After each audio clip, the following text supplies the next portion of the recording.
Bonjour Christine, bienvenue au 20e Salon du livre d'histoire locale de Mirepoix. Aurais-tu la gentillesse de te présenter pour les personnes qui ne te connaissent pas? Je m'appelle Christine Belsikowski. Je me suis installée à Mirepoix il y a 7 ans. Auparavant, dans ma vie antérieure, j'ai été d'université à Poitiers. J'ai publié, toujours dans cette vie antérieure, des ouvrages, des travaux de critique littéraire et de la philosophie. Quand je suis arrivée à Mirepoix, j'ai initié par 2 amies, dont l'une se trouve en face de moi, j'ai commencé à faire des recherches aux archives. Je voulais savoir ce qu'était le château que je voyais sur la colline au bout du cours sur lequel se trouve ma maison. Et donc le livre que je publie aujourd'hui, c'est le résultat de ce travail de recherche de quasiment 7 ans aux archives de Mirepoix. Les archives de Mirepoix jusqu'à une certaine période dans le grenier de la mairie. Le 4 juillet 2012. 4 juillet 2012, nous avons pu en profiter. Maintenant, ça n'est plus le cas. Elles ont été déplacées et je ne suis pas sûre que je pourrais recommencer un travail semblable à l'heure actuelle, vu la complication de l'accès. Alors, outre le fait que tu voyais le château de ta maison pratiquement, qu'est-ce qui t'a appelé dans ce site au point de te mettre à écrire? Ah, alors là, c'est une question plus compliquée. Je pense d'abord à mon père qui était un amoureux de Mirepoix, qui nous venions en vacances en Ariège depuis que je suis née.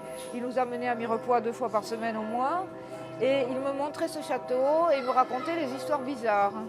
Alors avec l'aura de mon père et l'aura de ces histoires bizarres, j'avais gardé un souvenir inquiétant de ce qui s'est passé au château de Théride au XVIIe siècle. J'avais le sentiment de ces histoires que les parents racontent en baissant la voix lorsqu'ils s'aperçoivent que les enfants sont là. Et on colle son oreille au trou de la serrure pour savoir exactement de quoi il s'agit. Je pressentais que c'était une histoire incorrecte. Et j'avais gardé ce souvenir et j'ai éprouvé le besoin de chercher, en particulier pour ces raisons-là. Après, j'ai eu l'occasion de monter au château de Théride où j'ai été reçue par l'actuel propriétaire qui est un homme charmant et qui m'a laissé venir ensuite autant de fois que je voulais. J'ai pu m'inspirer de l'esprit des lieux qui sont très beaux, qui ont leur étrangeté aussi et parfois un aspect un peu sinistre également. Et je dois dire que j'ai trouvé là aussi un élément d'inspiration. Est-ce que c'est dès le départ que tu as envisagé le roman historique ou au départ tu ne savais pas très bien où tu Non, partais? je n'avais absolument pas l'idée d'écrire un roman historique puisque, comme je l'ai dit un peu plus tôt, j'avais l'habitude des travaux universitaires. J'ai travaillé d'abord pour satisfaire ma curiosité personnelle avec l'idée plutôt de publier sur mon blog où je publie des résultats de mes recherches en archives, mais dans une optique qui est didactique et sérieuse. Et de partage. Et de partage, évidemment. Et puis, je me suis laissée emporter par cette recherche, et quelque chose en moi, alors de plus, je ne pourrais pas expliquer, s'est mis à rêver sur ces personnages, à penser à eux, et je raconte d'ailleurs un des points de départ de ce roman. C'est une sorte de vision que j'ai eue alors que je me rendais au château de Théride, d'une scène complètement fantasmée, et je suis partie dans l'écriture de ce roman à la recherche du pourquoi de cette vision fantasmée. Et au départ, dans le roman, je suis l'archiviste qui s'interroge, et puis les personnages ont pris le dessus, et probablement me suis identifiée à plusieurs des personnages de ce récit.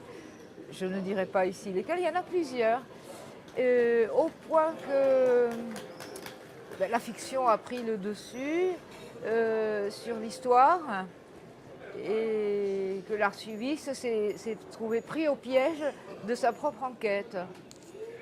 Alors, tu as eu le bonheur d'avoir le livre pris par l'éditeur L'Harmattan, que tu peux le présenter au Salon du Livre. As-tu un nouveau projet d'écriture?